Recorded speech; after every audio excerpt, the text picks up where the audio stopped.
Welcome and good evening. My name is Dick Quinn, and I've been the Sports Information Director here at Williams College since August of 1989. Before we begin, I'd like to note the contributions of two of my fellow professionals in the communications office who helped make this event possible. Jay Corey, the college videographer, is capturing this event. You can check.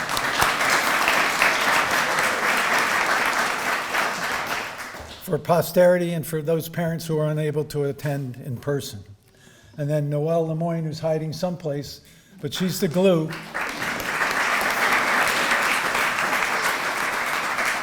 She's the glue that holds the entire communications office together. She knows everybody on campus and knows how to get things done. She got us this great room. She set up our dinner in the log, and she worked with Jason on his travel plans. And by the way, that was a trick today. Now I'd like to say a few words about the awards being presented this evening. When I began part-time at Williams 36 years ago, covering all of varsity sports, I was terrified of having to rely on students so much. But in a few weeks, I was in my boss, Jim Colasar's office, Jim is here someplace, asking if we could create an award to honor the top students.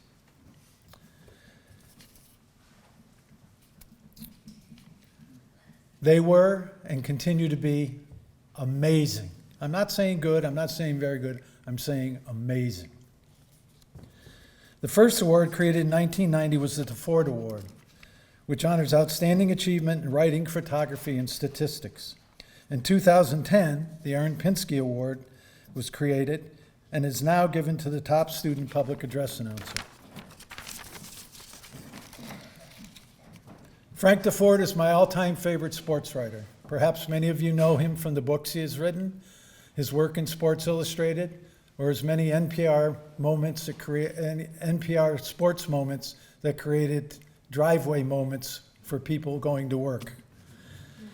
On a more personal note, I wanted to name the award after Frank Deford, because Frank and I shared a love for the color purple and a love for our daughters, both of whom had cystic fibrosis and left us too soon.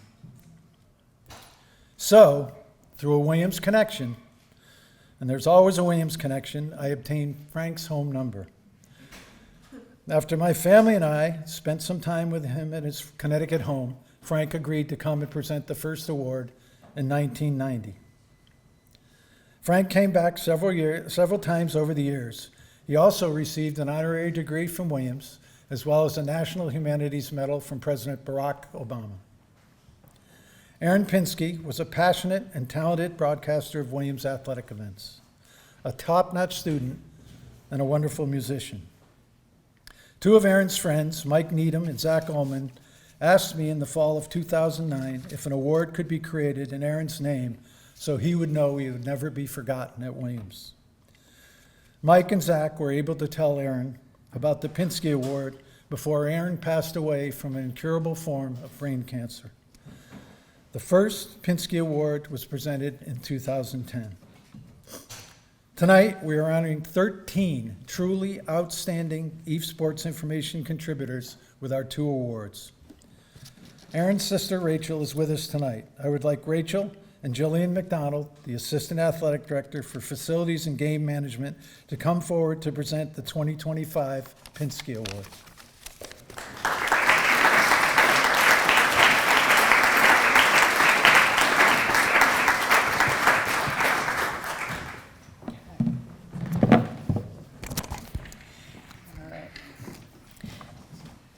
This year's Aaron Pinsky Class of 06 award is Cameron Smith. Come on up. Congrats. I roll something up.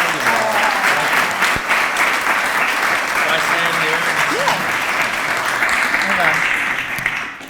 Since his sophomore year, Cam has been the voice behind many Eph athletic events, serving as a public address announcer across a variety of sports. His true passion, however, has been with the men's and women's basketball teams. Cam approaches his role with professionalism and heart. He consistently arrives early to ensure that he has the correct pronunciation for both Williams players and visiting teams. But more than that, he brings a vibrant energy and his own unique flair that fires up the crowd and energizes the home team.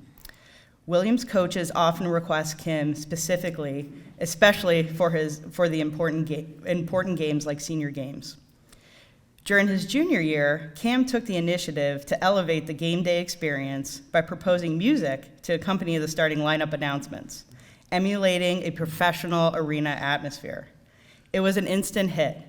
Even on nights he wasn't working, people would ask for his signature song to be played, proof of the impression he had made. Without realizing it, Cam became a trendsetter. Congratulations, Cameron. Your voice, energy, and creativity have left a lasting impact, and you will certainly be missed in Chandler Gym next year. Congrats, Cam. Congrats.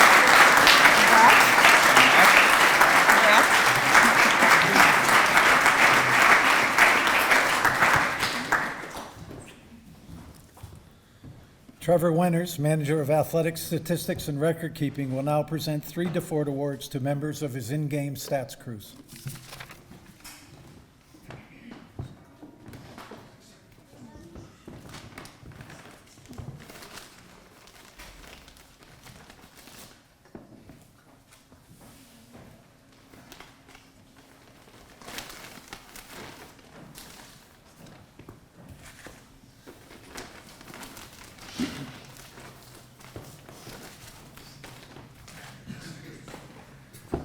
All right, so my name is Trevor Winters. I'm the Manager of Athletic Statistics and Record Keeping here at Williams. So I do all of our statistical coverage. I also do social media and writing for the teams as well. So I'm going to introduce my 3 award winners for stats specifically. So our first one is Tori Huang. She's a member of our women's soccer team. Most of you probably know Tori as a great women's soccer player, scoring a lot of goals during her career, but she's also been a vital component of my stats team. So she started working with me my first year at Williams doing tennis live stats. So we hosted NESCAC Championship for men's and women's tennis, and she did an exceptional job of tracking live stats for that. So I reached out to her this year to also help out with ice hockey, as we lost some valuable members of our ice hockey stats team, and she did a tremendous job with that. The things I would say is that's most noteworthy of Tori is her attention to detail, reliability, and also just her passion for Williams athletics. If she's doing the official score sheet, I can count on her that it's going to be done correct. She's going to double check all of the goals and assists with the coaches, look up stuff on film if necessary. So I would say definitely her reliability is really noteworthy, her passion for Williams sports. So she's a very well-deserving honoree of this award. So I'd like to congratulate you, Tori, and you can come up and get your award.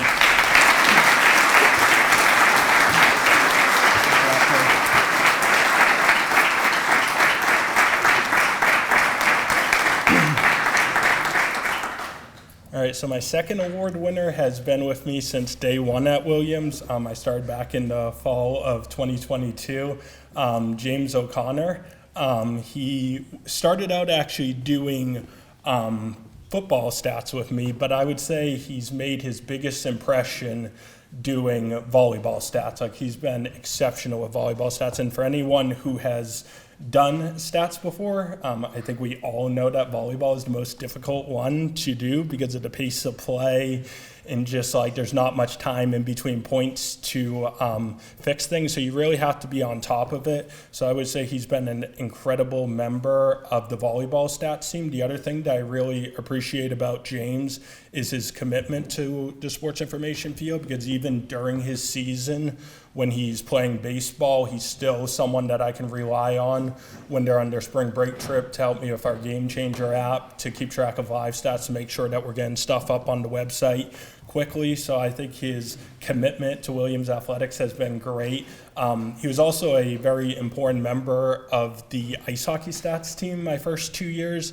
This year he wasn't able to be a part of the ice hockey stats team because he was on the men's ice hockey team, but we definitely missed him this year on the stats team, but I was happy he was able to play for the ice hockey team. But I would like to congratulate him for all his great work, his commitment to excellence, and also coming in the fall of 2022 and jumping right into the fire. It was great to to have someone at that point that I could rely on. So congratulations, James.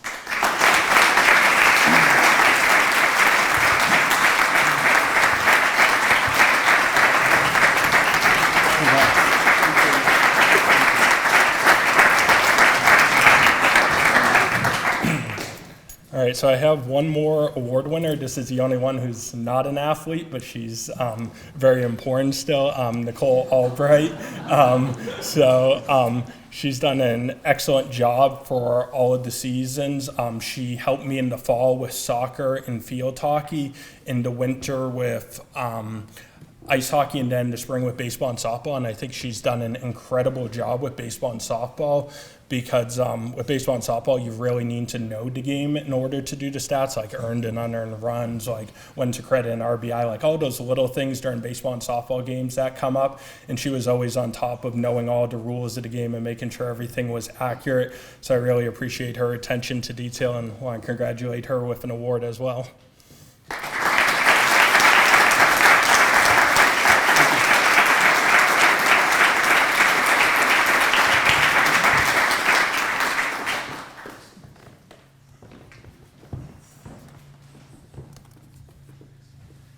The next 9 Deford Awards will be presented to 1 videographer, 1 in-game video highlights person, 2 talented photographers, and 5 outstanding writers. I've said this for years now, but it bears repeating. If you have a job that needs to be done and done well, get an EF with a passion. These 9 honorees certainly have demonstrated their passion and excellence. The first photographer to be honored this evening is first-year Beniam Hassan, who was assigned to shoot football in the fall.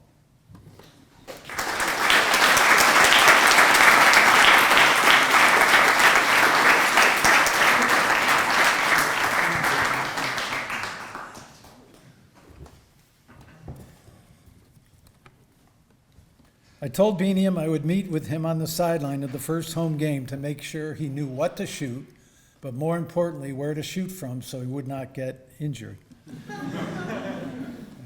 There's not much space. As I was walking up to him, I saw him chatting with 2024 Deford Award winner Maya Singh, a talented photographer in her own right, and Beniam was adjusting his camera. I knew then that Beniam would learn from the best. In fact, he did so well that he was given football team swag and invited to the annual football team banquet to be honored and thanked.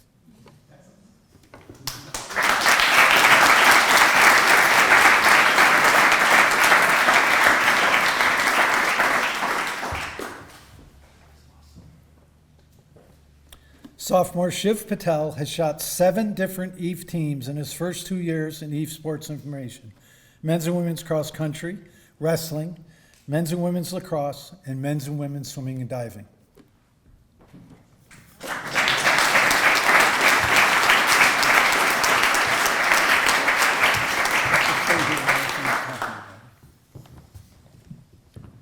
Shiv's photos always make the viewer feel as though they were actually there at the event. He always focused his shots on the most intense and important moments of the competition. He's got a great sense of timing. Congratulations.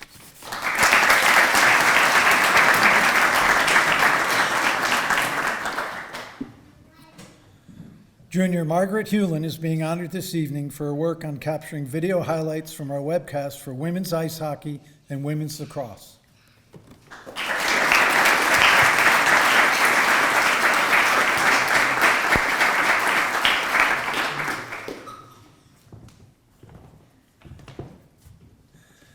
Margaret is a goalie on the Eph women's soccer team. That experience may very well have helped her to develop a real talent for seeing the larger picture when it comes to capturing the best moments to tell the story. Her work has been just great. Thank you.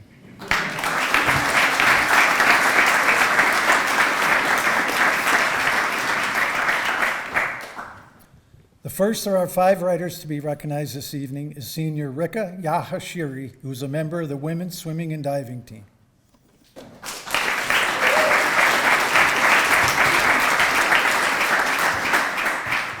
you do have to say her while we talk.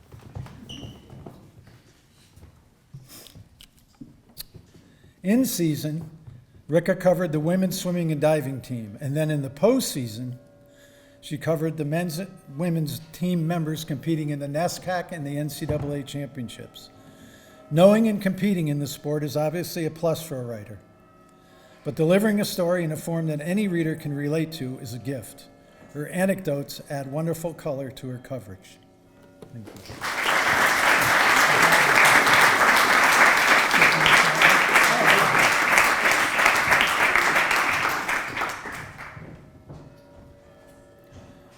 Our next honoree is sophomore Otis Birnbaum.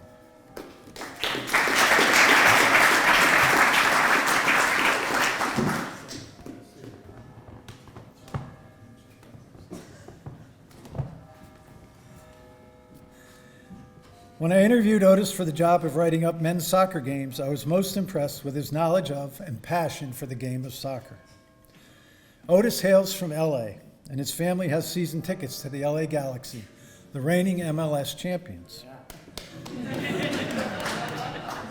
Where former Eph soccer standout Dan Kalichman is an assistant coach, and former basketball player Will Kuntz is the general manager.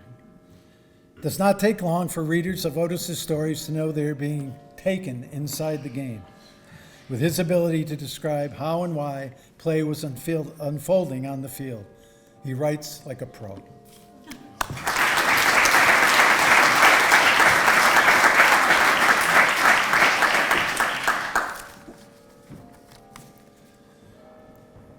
The third writer to be honored is sophomore Puzant Kiwanian, who covered the Eph volleyball team this past fall.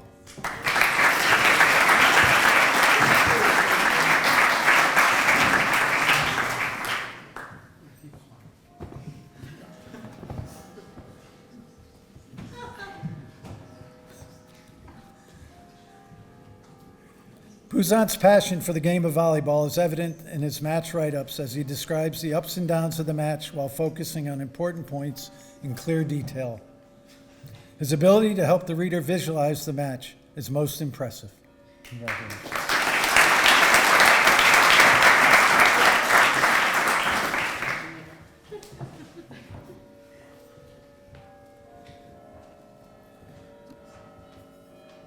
Our fourth writer and third sophomore to be honored is Ben Niewanner.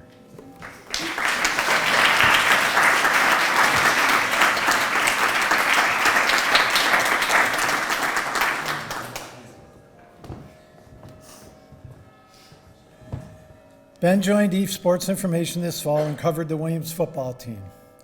While he was justifiably a bit nervous at the start of the season, he improved exponentially with each new story. This spring, Ben covered women's lacrosse with the same level of commitment. Most impressive. Good job.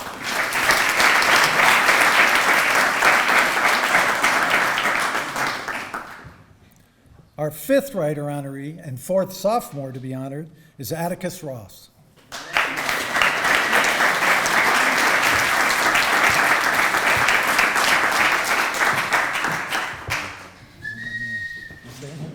Stand here and smile. Atticus is a member of the Eph men's soccer team. Sometimes his competitive season extends into the wrestling season, but he never misses a wrestling match or a tournament the Ephs are competing in. Atticus personifies the word dedicated. One day, while I was walking by wrestling coach Scott Honecker's office, Scott came out and said, "I love having Atticus be my writer. I don't want to lose him to another team." Well-deserved high praise. I assured Scott that Atticus would remain his writer. Good job.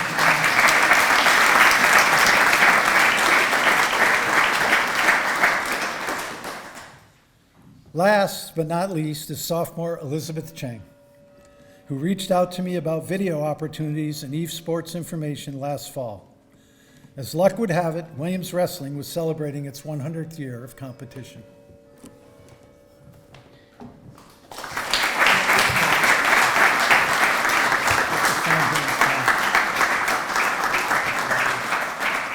Elizabeth did a most remarkable job on the 100th year video and impressed not only me, Scott Honecker, the wrestlers, and the alumni, and Jay Corey, who helped refine her final product. It's, excuse me.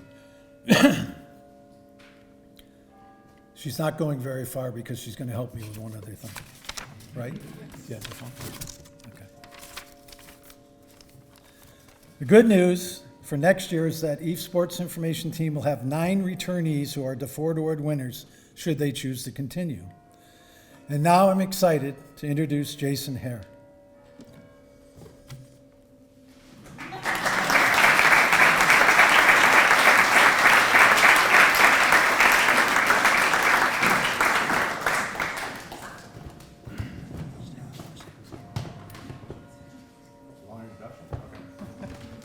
You can sit down. My top secret. Yeah, oh yeah, you want, well, get ready. I didn't want to lose it on the way up here. I had to see it.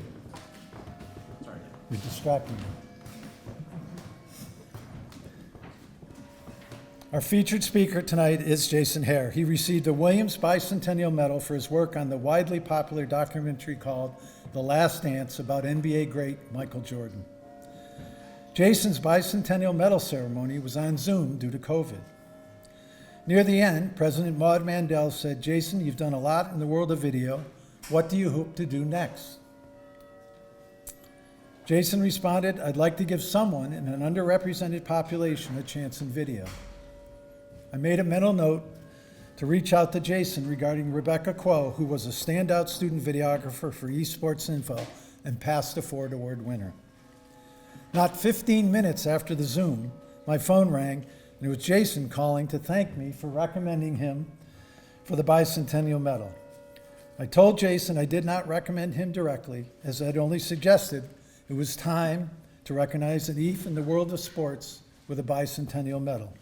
I did, however, seize the opportunity to mention that I work with a terrifically talented videographer from an underrepresented population you should know about.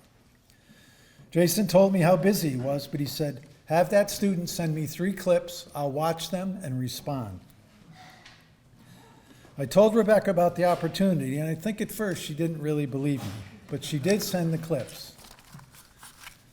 Jason offered Rebecca a summer job. And when she finished that summer job, Jason told Rebecca he would make her an offer she could not refuse when she graduated. Rebecca now works with Jason, and recently they were part of a crew that received an Emmy for their video, Murder in Boston, Roots, Rampage, and Reckoning.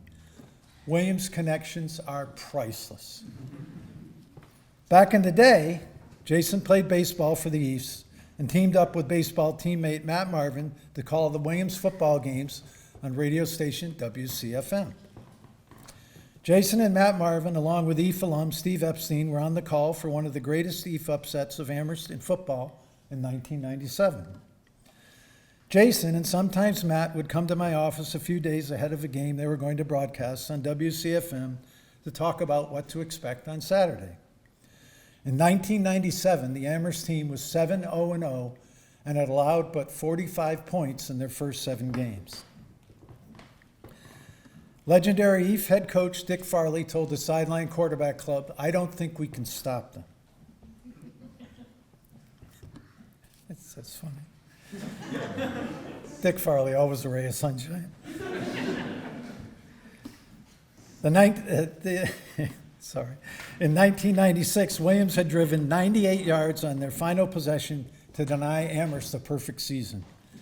The then 1997 Lord Jeffs were fully focused on beating Williams and recording a perfect 1997 season in Williamstown.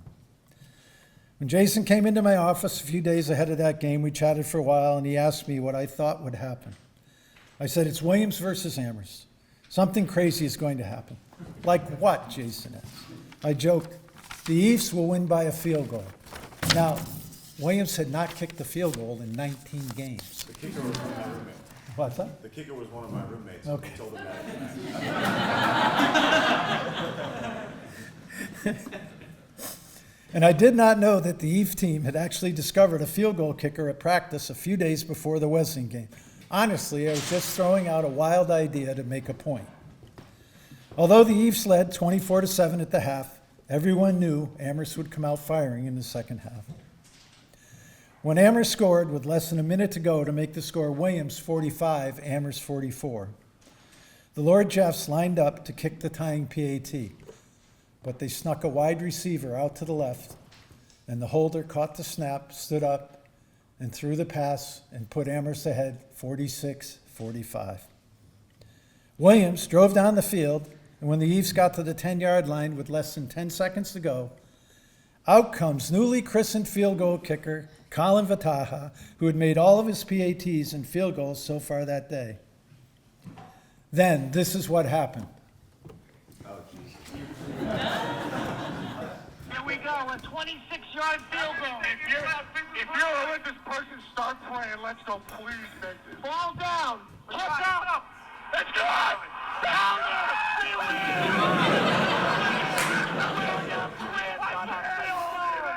I can't believe it! Williams wins! God! Oh, Williams! This is the best thing I've ever seen in my life! Williams wins! Yes!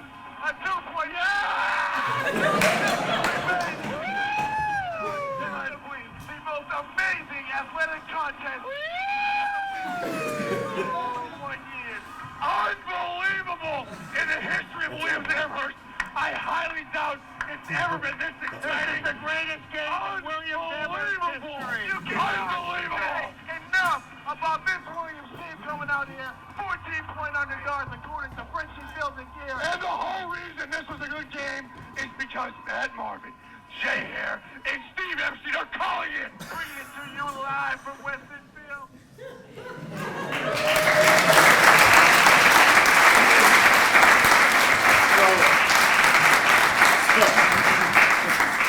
So most of the voice that you may or may not have heard there, you probably can't decipher any words, is Matt Marvin, who from the time he was this big is a huge wrestling fan. So he is channeling Vince McMahon, and I mean, what he said, if you can't understand it, is the reason why this is such a great game is that Matt Marvin, Jay Hare, and Steve Epstein are calling it. That's what he just screamed at the end of that thing. No, that was not me. That was all Marvin. We also, the footnote to that story is that the soccer game went into there's only one set of equipment on the campus, and the soccer game went into overtime down at Cole Field. Right. So Steve Epstein called the game from his phone somehow by himself. He was an Phone alum. in the press box, Class yeah. of '83 alum came up to do it, and Matt and I stayed back in the parking lot and did what people do during football games in parking lots. Right. So we came up with a 12-pack at halftime, and you could hear the beers being emptied onto the table. So by the end of the game, you get some animated calls. This is a water, by the way. Thank you, Dick, very much.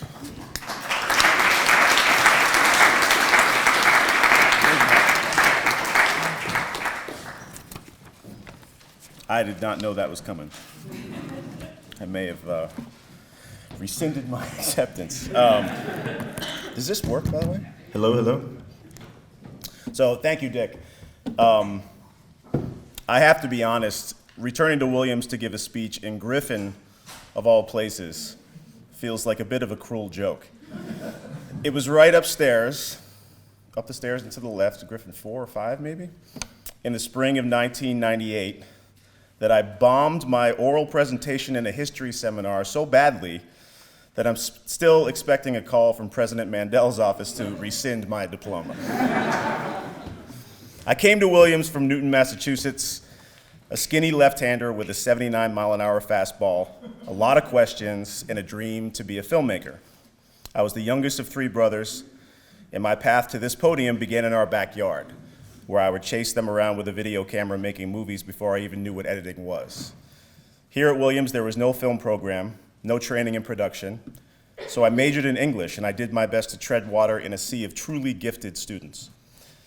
In those days, the best places to find me were hiding in the back of the class with my hat pulled low down over my face, praying that I wouldn't get called on, or procrastinating with my roommates at the Purple Pub. Williams is, of course, known as a bastion of academic brilliance, one of the finest institutions in the world. I was drowning from day one, but I learned to keep kicking. And the baseball field didn't offer much relief either. My ERA was twice as high as my GPA. And for the non-student athletes in the room, let me clarify, that is a problem. To be fair, my contributions to the baseball program were so forgettable that my coach, Dave Barnard, and this is extremely true, once posted on Facebook, "I'm told the Last Dance director, Jason Hare, played baseball at Williams when I was there. No recollection of the guy."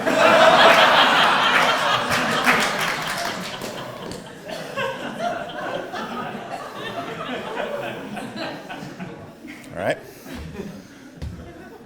Still, I proudly finished with a 3.01 GPA.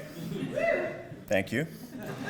I wrote 83 letters to alums in the film and TV industry looking for an entry-level job. No one had anything. So I took a job at Putnam Investments in their global equity division. I lasted 90 days, not even a full fiscal quarter. I didn't know what a full fiscal quarter was. There was no training program. I sat in meetings that may have well have been conducted in Greek. Does anyone know what EBITDA is? Can you raise your hand? Tell me what's EBITDA? Earnings before interest, tax, depreciation, and amortization. That's right. I know that too. It's earnings before interest, tax, or income tax, depreciation, and amortization. I know that because I learned it the hard way. In these meetings, I would hear things like, EBITDA is up in Toronto, EBITDA is down in South America, and I'd nod along as if I was understanding. So when they asked me which sector I would like to work in, domestic, retail, global tech, whatever, I said, I'm young, I love to travel, and it sounds like he's going everywhere, so I'd like to work with EBITDA. It's a true story. That's a true story. I thought EBITDA was a person. So clearly finance was not for me. Thank God Sam Flood, class of '83, came calling. Sam rescued me from a life of khakis and spreadsheets, no offense, offering me a job at NBC Sports. I spent 3 years at NBC where I met and worked closely with Bob Costas. When Bob got his own HBO show, I moved to HBO Sports where I worked as a producer for 7 years. It was a dream job, but I wanted to be my own boss. So in 2008, I left the corporate world to start my own production company. And since then, I've been directing and producing documentaries, which is what brings me here tonight. Over the years, I've interviewed US presidents. I've made films about cultural icons like Andre the Giant, Elvis Presley, the Fab Five, Michael Jordan. My work has taken me from the shores of Sydney to the Paris countryside, from center court at Wimbledon to the NASA launch pad where the Apollo astronauts left for the moon. But of all the places I've traveled, only 2 feel like home: Newton, Massachusetts, and Williamstown. Williams gave me something that went far beyond any textbook. I was an underdog here. This place taught me resilience. It taught me how to come through when you're in over your head. It taught me how to keep pushing even when life throws inevitable curveballs. And it all came full circle during the pandemic. After The Last Dance became a hit with sports-starved fans around the world, President Mandela presented me with the Bicentennial Award. I thought they had called the wrong number. But it reawakened my love for this place, a place I hadn't visited in 20 years. In 2021, I married my wife just down the road in Lenox. A Williams string quartet played at our wedding. And last fall, we brought our baby son to Williamstown for his first visit. During that trip, I stopped in to see Dick Quinn. We caught up, we swapped stories, and somewhere in that conversation, he invited me to come back and speak tonight. Dick has always possessed an undying devotion to this school and its people. And tonight, as he approaches retirement after nearly 4 decades of service, I'd like to say what so many of us are thinking: thank you, Dick.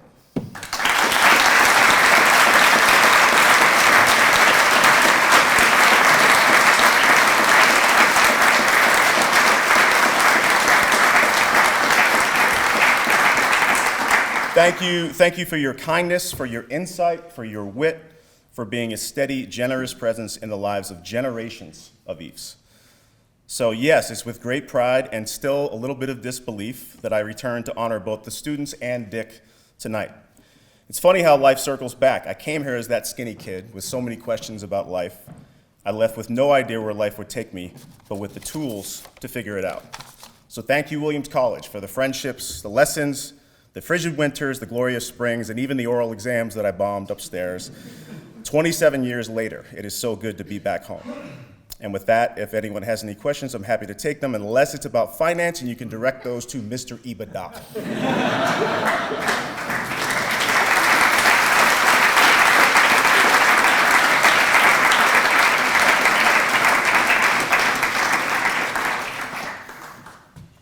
This is where I was counting on questions, Dick. Dick, oh, by the way, I think that the person who spoke last year spoke for 28 minutes.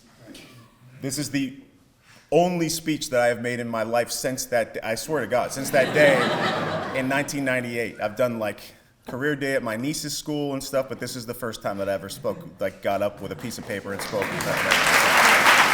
Thank you for bearing with me. There's some record writers over here. Ask some questions. I guess, I don't know. Weird. If you had to point to maybe like one moment during your time at Williams, maybe like one specific day that you think about the most when you come back here, what would it be? Oof.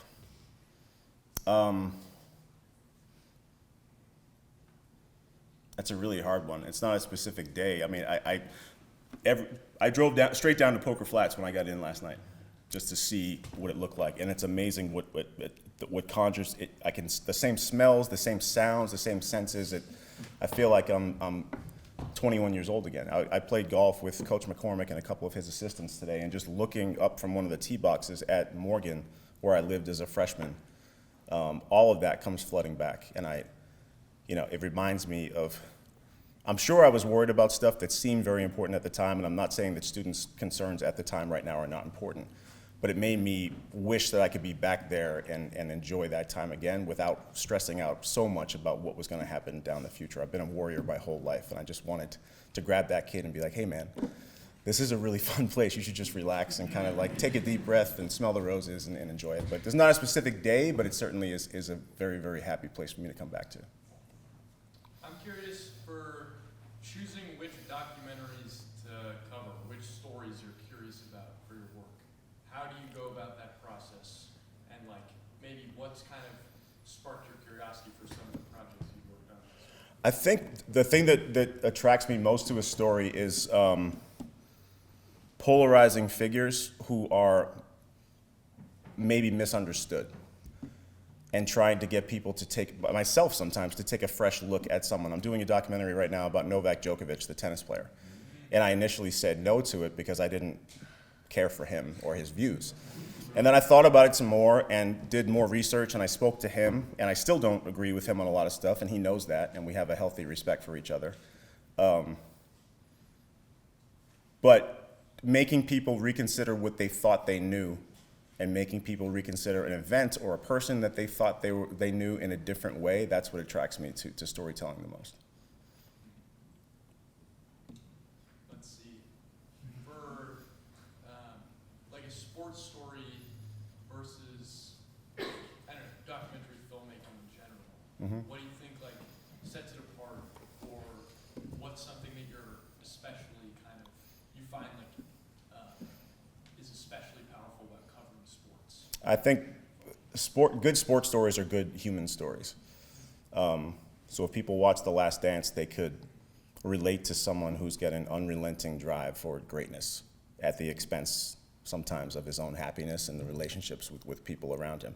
If you watch Andre the Giant, you can hear a story told by a person living in a world that was not built for him. I think that sports are ancillary when we're telling a good story. The sport is just your way in, it's an avenue in, but really what you're doing is learning about people and learning how, most of us have the same kind of thoughts, concerns, hopes, fears as the next guy, whether that's Michael Jordan or Andre the Giant or Novak or you. So I care about humanity in these stories more than I care about sports. It just so happens that sports was my life, and when I was a kid growing up, that's all I did really was chase people around with a camera and play sports. And then Sam got me into sports at NBC. But I'd be telling stories no matter what, and storytelling is all about characters and stakes.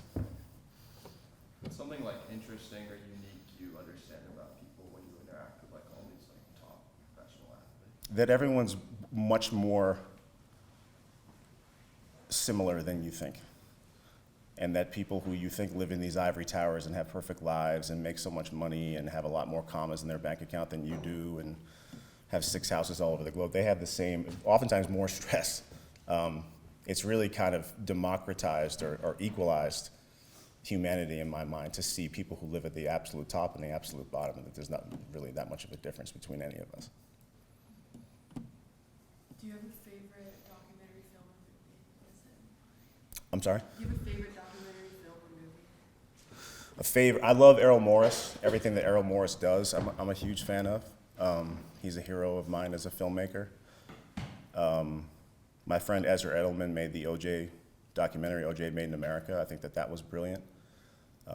I like watching new things, a lot of things right now, and I guess I'm part of the problem. Sports docs especially, a lot of them look the same and feel the same. So, especially with younger people coming into the business, it's really, really cool to see fresh takes on things and to see fresh ideas and fresh ways of telling a story, whether it's musically or the way that people use the camera, the way that they use narration.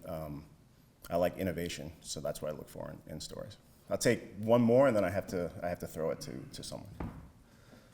What's a cool Michael Jordan story or good moment or something about him that is interesting or surprising? Well, we tried to put all of those in the doc. I get asked that a lot. What was cool to me, to him, and to get back to the humanization was there's two moments that he cried in the 10 hours that I interviewed him. There were two moments. And one was when he was talking about what winning means to him and what leadership means to him and the sacrifices he has had to make and how he's perceived because of that ruthless attitude that he has and reputation that he has. And that got him emotional enough that he said we should stop the cameras, and that was 45 minutes into the first interview. So it's 45 minutes into eventual 10 hours of interviews. And he said, break. And I said, okay. And I told the camera guy to break. And I wanted to give him a little bit of space. And we rented this mansion to shoot this interview. So I stood up, and there was a set of double doors behind my chair. I was in the back corner of the room. And I wanted to give him his space. So he said, break. And I said, all right, cut. And I stood up, and both doors were locked. So I was just standing there like this. And I was like, do I just bash through this door like the Kool-Aid guy? Do I stand and I sit back down? But then the other time that he got emotional was when I showed him on the iPad his mom telling the story of how his mom reading out loud a letter that he had written to her his freshman year at UNC and saying, please send money for stamps. And this is a guy who's now worth upwards of $3 billion. And he welled up right there. I mean, when he saw his mom, he smiled. And then when she told that story, I think it kind of reminded him of where he was from, his roots emotionally and geographically and spiritually, where he came from and how far he had come. So when people ask those questions about Michael, I just, I know the reputation he has. He could not have been kinder to us. He couldn't have been kinder to the makeup people, the lighting people, everybody. He was just a gentleman the entire time, so. One more. Your career seems to have involved a lot of mentoring and good mentors for you along the way. Do you have any advice for the students here about how to find those mentors or to connect with them in the course of pursuing their dreams and careers? Finding a connect. I mean, the Williams network is the reason why I'm here.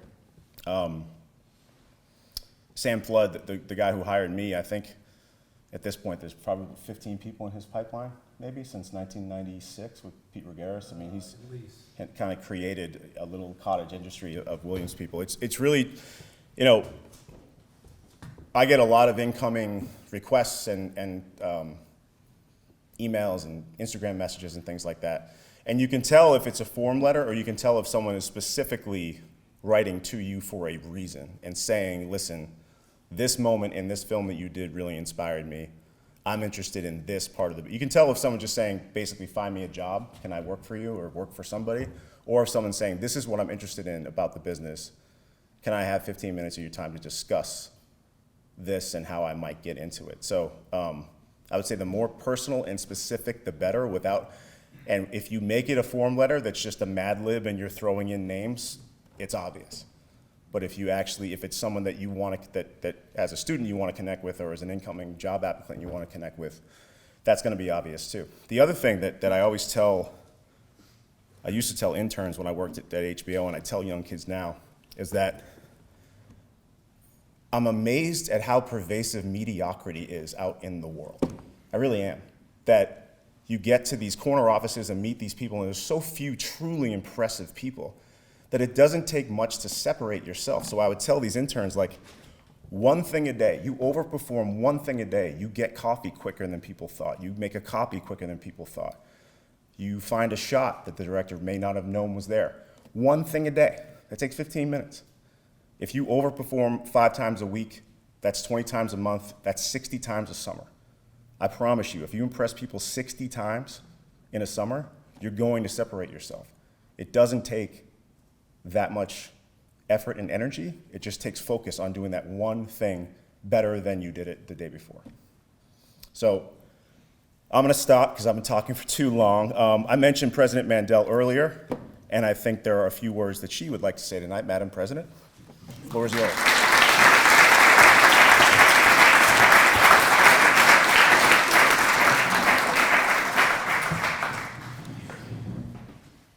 Thank you, everybody. Thank you so much for coming and for sharing some words with our students. And this event is always an inspiring one, and I'm really feel very honored to be here tonight. Established in 1984, the Ephraim Williams Medal, recognizing a non-Williams graduate who has demonstrated exceptional service and loyalty, has been awarded just 16 times. Stories about Williams athletics have raised the college's national visibility and prominence and helped people across the world come to know the Purple Cow. Our newest medalist is the storyteller behind it all. Growing up a stone's throw away from campus, he found heroes in purple and gold competing in LaSalle Gym and on Weston Field. He returned home in 1989, and what he achieved for Williams, leading sports information over the next 36 years, is staggering.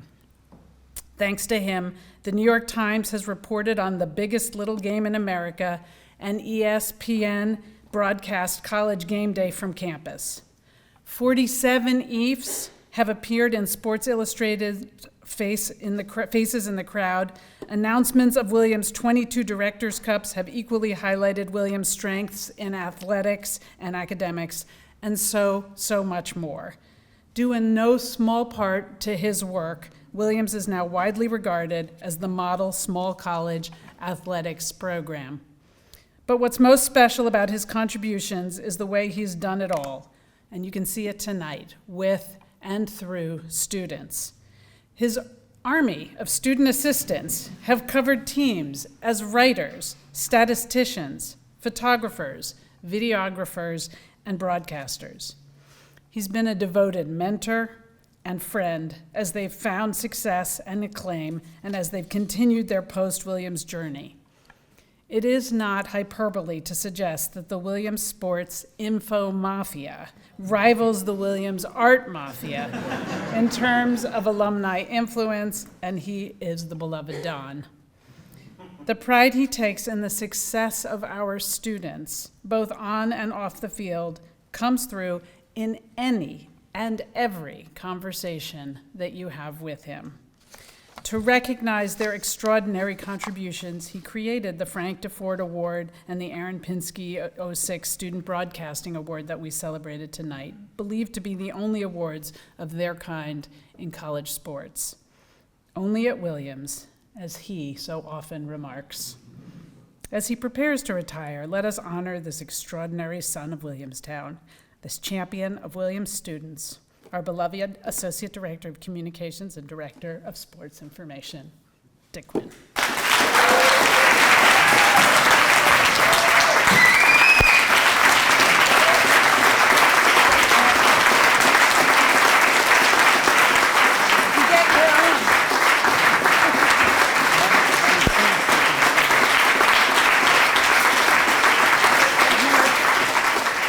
Didn't expect that. But I'm not giving it back. Wow. This has been another great year in Eph Sports Information, and the future looks bright. Thank you all for attending this year's Deford and Pinsky Awards. Take care. Go Ephs.